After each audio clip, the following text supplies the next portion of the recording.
I'm glad to be here today. I get to talk about something that I really love, the NeuroVocal teacher training and certification.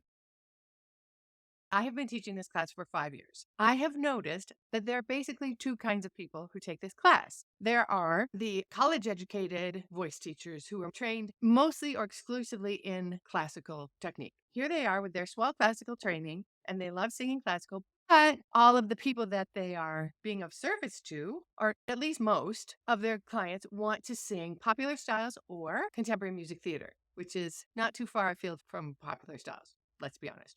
And then there's also the person who is just a naturally good singer. She was singing in bands or she was a singer songwriter, and people started going, "Excuse me, can you teach me how to do what you do?" And so there she was giving voice lessons and going like, "Okay, I think I do what I'm doing, but I don't actually have like a systematic way to approach it because I just sing." They are people who are really deeply motivated as individuals to do their job really well and to be of service to their musician clients whom they care about very deeply. I feel very privileged. I'm always in a group of this caliber of person. So how lucky am I? I'm really understanding that there's some lurkers out there and they're really curious about this idea of brain science and teaching popular styles, but they're like, "Oh, I need to know a little bit more." So here we are today, hopefully learning a little bit more. I was the kid with the pretty voice and I got voice lessons. Yay. Nobody said, "Hey, 14-year-old Meredith, what kind of music do you want to sing? What do you want to get good at?" They just said, "These are singing lessons." They were singing lessons, but for a very tiny niche of the singing world. So I had 4 years of Western classical voice lessons in high school, never understanding that this training was very specific. And then I go to college, University of Miami, which is offering studio music and jazz for a major. Wow, finally, yay, that's what I want. So I transfer there and they give me more classical lessons. So by the time I'm done with college, I have like 8.5 years of classical lessons, a degree in studio music and jazz, and as one of my clients very succinctly put it, a broken voice. Like I didn't know how to work my voice to do the kind of singing that I wanted to do. I was able to get a job with a touring band, road band. I was out there singing 5 or 6 nights a week, between 3 and 4 hours a night for months with my swell classical technique and just trying to make the sounds that I needed to make. And at the end of 9 months, I had trashed my voice. I had no voice left. So fast forward a year of healing and then go to Chicago. And now I'm studying with a guy who is a jingle singer. So he is just popular styles. That's all he's ever done. That's all he knows. And I'm like, oh my God, I am singing for the first time in my life. I really felt like I was singing, actually, like singing from my soul. And that was a transformative experience for me. And then because I had been immersing myself in books about neuroscience just because I was interested in them, there was a point at which I went, wait a minute, wait a minute, wait a minute. That was more than 25 years ago. And so I've been sort of building and building and building. And of course, because it's neuroscience, things are always changing in neuroscience. And so I just try to stay up on what things in neuroscience and some in voice, but mostly neuroscience, to be honest, what affects us as singers and how we can best use the way we're wired or the way we can be wired, the way we can change our wiring to serve us best and healthiest and for the most longevity and all of the stuff that we want as singers. So now I'm going to talk real quick what we do in class. We cover neuroscience, not in a big, scary way. We're not going to get into the little nitty gritty. What we're going to do is pay attention to the learning part of neuroscience, how your brain works to learn different things in different ways. I think it's really important to give people information that is not overwhelming, but that makes you go, oh, I could try that with my students this week. And then have that experience, have that outcome, bring that to class, say, hey, this is what happened in my studio this week, which is a fun journey to take together. We talk about style, like what is singing for popular music? What do we need to know about that? How can we help our students and or how can we stay out of their way?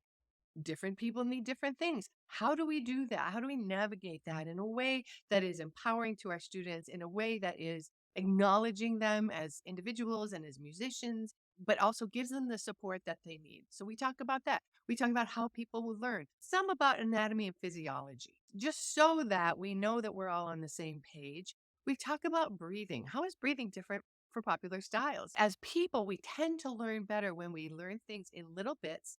We can apply, we can make our mistakes, we can loop back again and again and again and refine and check in. So now that the class is 20 weeks, it gives us a chance to really get these concepts and really internalize these concepts, which is so powerful. We have 3 weeks of workshops where we work with one another, and that's always fun. That's really fun. And everybody who is in the class gets private coaching sessions with me. So the things that you may not feel comfortable to talk about in a group, or the chances that you need to take in terms of internalizing these new ideas, accessing your voice through your brain on purpose. There are support materials. There's a Facebook group. We have discussion times in class where we share experiences. We have the community of the class. It's very high touch. It's just a great experience. And that's why I get really excited about it. When I say popular styles, by the way, I'm talking about, anything you sing into a microphone, including contemporary music theater. So R&B, jazz, rock, singer-songwriter, all the stuff. Now, here's the thing about band singers. Band singers can't hear themselves. They can't hear themselves. First of all, when they perform, they can't hear themselves because of the amplification on the stage. So here they are, they're taking coaching with you, and you're working in an acoustic environment, and then they practice in their car, and they practice in their shower, and they practice in their living room, all these acoustic environments, and they relate to their voices in this way that's really specific to this acoustic environment. And then they go on stage, and not so much. Not so much anymore. We are no longer dealing with those acoustic signals, and you're asking your brain to process that information in a really different way. So that's a big deal. The other thing is, unless you are somebody who is that kind of teacher who comes to my class who lives in that world, you are a band singer and you teach band singers. If you are that, then you know a lot of the assumptions. But if you're not that, how would you know? There's no way for you to know. And yet they're coming to you with these assumptions, meaning that they think you know and you don't.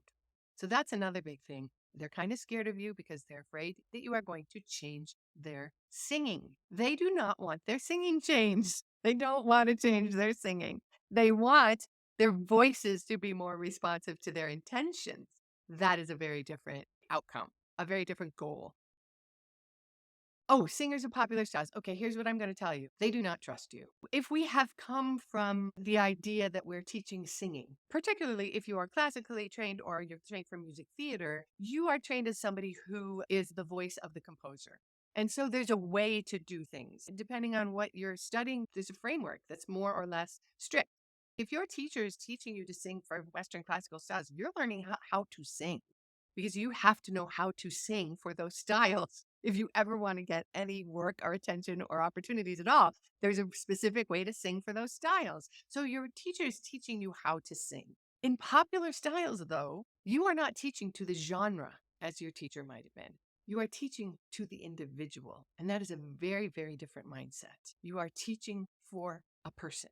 And that is one of the things that we really focus on in neurovocal training. It is guided by the individual, and we are trying to help the individual find their voice for expression. We do not train to the genre. It can be scary if you don't have a framework or a systematic way to approach that. The whole idea of teaching outside of a genre or not teaching somebody how to sing can make you feel really unsure.